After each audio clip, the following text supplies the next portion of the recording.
Despite progressing into the third round of the FA Trophy for the first time in 34 years on Tuesday, the Brakes cannot afford to take their foot off the gas as they return to league action today against the Chester side, who are desperate to turn the two-horse race developing at the top of the National League North into a triple threat contest as they seek a way into the National League. Leamington's trophy victory over Kingstonian on Tuesday came after back-to-back league defeats. Holleran names an unchanged team to the one that started in midweek. Top scorer and captain Jack Edwards grabbed the only goal of the game on Tuesday and is seeking his 9th goal of the season here today. David Bremang will be desperate to get his goal tally up and running as he makes his 2nd start for the Brakes up top. Under the guidance of ex-Salford City duo Bernard Morley and Anthony Johnson, Chester find themselves just 9 points behind the leading duos Kings Lynn and York City. Chester travel here knowing that 3 points and a 5th successive league win could have a massive say in the battle for promotion. As for Leamington, they'll know that a win would put much needed breathing space between themselves and the bottom two. Here's Edwards. Edwards takes a tumble in the penalty area, shouts from the Harbury Lane end rather than the players themselves for Leamington. Danger still not subsided for Chester. Here's Clark. Leamington looking to recycle this ball. Maycock with a smart turn and a tap in field, but Livesey is on hand to scoop away towards the left-hand side.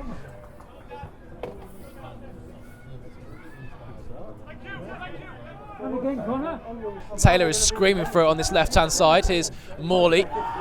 Rise the challenge of Jackson, turning away well. Still with Stephen Morley. Maycock has made the run down the left-hand side. Here is Maycock. Inside to Bremang. Taylor. This is good final third, neat final third played by Leamington. The ball finally comes in from Morley, intended for Cameron Anderson. Griffiths came an awful long way. Fair challenge. Scott Simpson Deems. And Gran can clear. Lane will sweep up for Leamington, playing it back to his goalkeeper Weaver. Weaver a touch out of his feet and charged down by Dudley. Good pressure, good hunting by the Chester forward.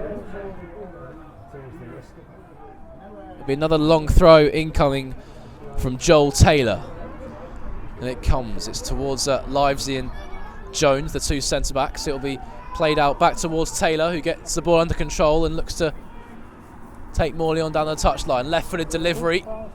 Livesey with a header, and Jake Weaver forced to tip the ball over. A looping header from the Chester centre back, and it's their first corner of the game. Consequently, as they remain camped inside the Leamington penalty area.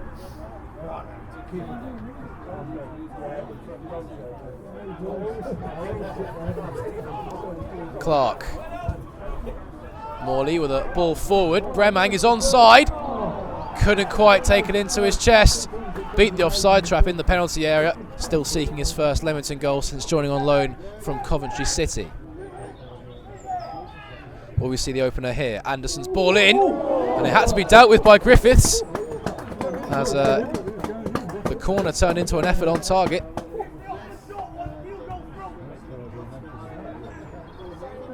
So Chester ball in front of the dugout as they look to just slow the tempo.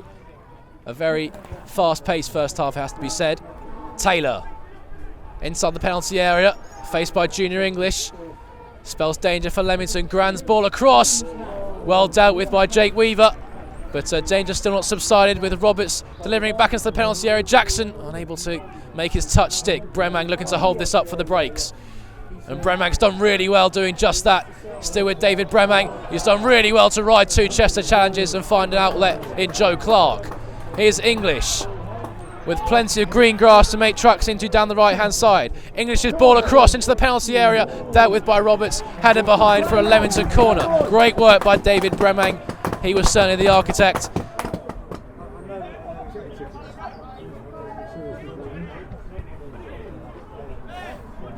Anderson able to keep the ball in play. Glendon with the ball over the top. Glendon again with the header from Mace's clearance. This time Mace manages to get the ball away into Bremang, who's holds up really well and offloads to Morley, inviting him over the halfway line from left back. Stephen Morley now sends the ball in towards Bremang. Touch just takes him outside the penalty area. Connor Taylor.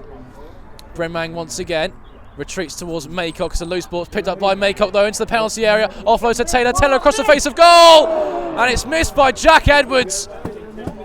He was really well marshalled there by Simon Grant, who put just enough pressure on the Leamington captain for him to fluff his lines in front of goal.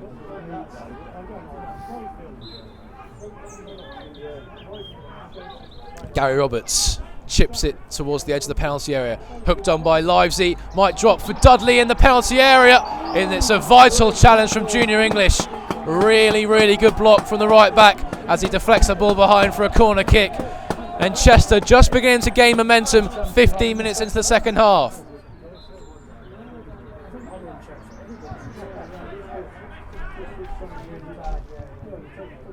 Gran nods down towards Jackson. He can pop it over towards Dudley. Dudley edge of the penalty area. A few step overs. Offloads to Taylor, who's joined the attack. Gran's first time ball in is looping towards the back post. Jackson rising with Morley. It's Morley who wins the defensive header. Out towards Gary Roberts. Urged to shoot.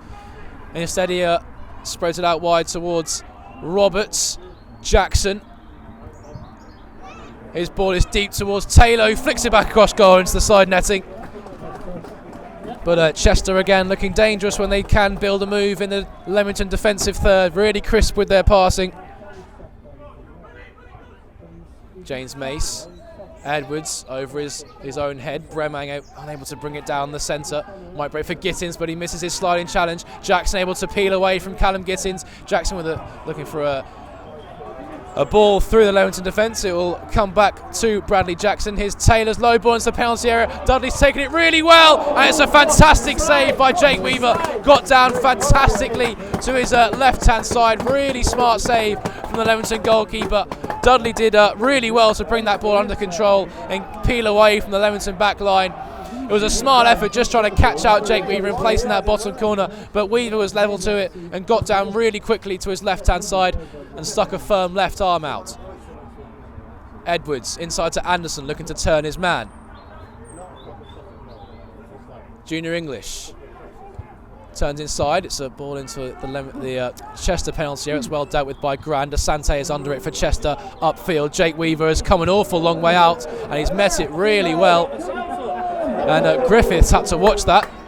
The lack of wind really helped Russ Griffiths to be able to judge the flight of that ball, but all the way through to Russ Griffiths. And just behind our position here, be Leamington throwing. Anderson with a flash across the penalty area. Picked up by Taylor, who offloads to Morley. Taylor with a run in field. He's picked up brilliantly by Stephen Morley. Bremang! Edwards! Ruled out for offside. Just as the Leamington fans thought they had the breakthrough, but the flag was up on that near side to rule out Jack Edwards' strike, and we remain goalless here at the Phillips 66.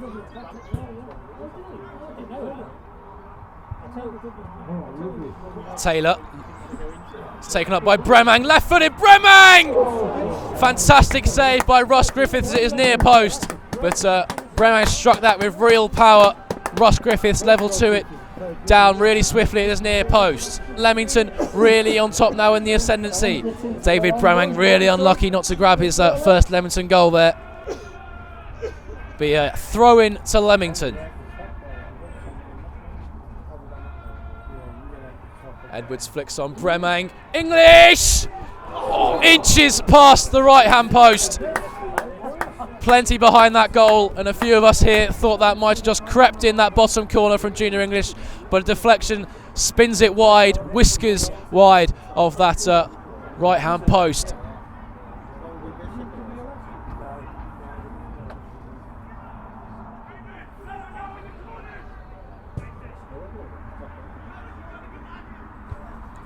Grand under it for Chester. There's Jones with a header forward. Gittins back out the Chester defence. Gittins will challenge with Dudley once again. There's Taylor, hooks the ball up for Bremang, who flicks on to Anderson. Cayman Anderson for Leamington, blazes his effort over the crossbar.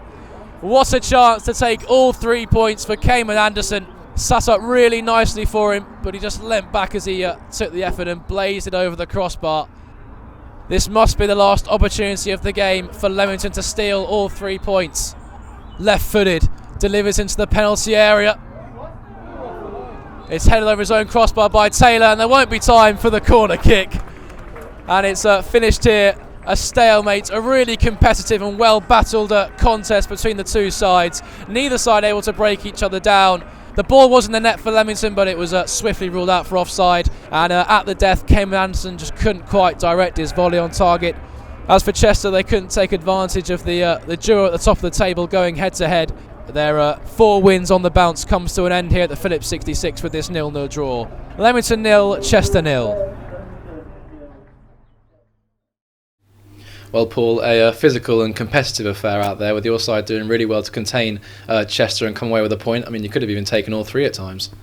Yeah, I think, listen, it was a difficult afternoon, obviously. Listen, you know, for us to have 2 or 3 games on this pitch this week, when games have been called off, you know, we've done really well. People have done really well, but it was difficult today. It was bobbly, bouncy, so it was hard. The wind's blowing around a bit. You could see it was going to be a game, which was going to be a percentage game, physical battle, and they're great at that. I mean, these boys, you know, Bernard and Johnno, their whole career's been built on their identity. They're like good, honest, hard-working players. And I always think we're pretty similar. And you know, we had to go and match them today. And I think on the whole, I think it was probably about right. I think we might have edged the chances, but they had a couple as well. You know, on the back of a really difficult week for us with the travel to London and the disappointment of the late goal, then a real good performance Tuesday, and obviously we've lost, you know, Clark as well in the first half. So I think it was a really good, disciplined performance against one of the better sides in the league. Listen, the game did lack a little bit of quality, but I think sometimes at this level of football, you look at all the qualities, and I think every single player out there has left everything on the pitch. The commitment levels, it was playing a good spirit. They're a good bunch, you know. And in the end, it's a good point. It's a clean, you know, it's a clean sheet against the side, which is got the quality they've got, and you know the delivery from set plays and the targets they've got. You know, I'd probably take more out the 0-0 than the 3-3 earlier on this year. But no, so as a spectacle, it was good for, I think, the amount of people see the amount of effort and everything players put in. So no, listen, it's a good point for us. And you mentioned Joe Clark. He limped off just before half time. Can you have a word on his immediate assessment after the game? How's he doing? Just calf. It's a calf, and I think probably, you know, we played on a heavy pitch Saturday in London, heavy pitch, and you know I did touch him before the game on it with him, and he said that feels alright. And you know, in hindsight, sometimes with players, sometimes you maybe need to take the decision away from. We had a problem with his calf last year, but I think we've got him off before anything. He can feel it, so we've got him off, and yeah. So fingers crossed. You know, hopefully it's a minor thing and it won't be too long. But no, but you know, I thought there was some outstanding individual performances today, and on another day, you know, the couple of chances that David had and came, and you know, and Junior's chance, you might have nicked it 1-0. But listen, I think both sets of players probably deserve some get of that today.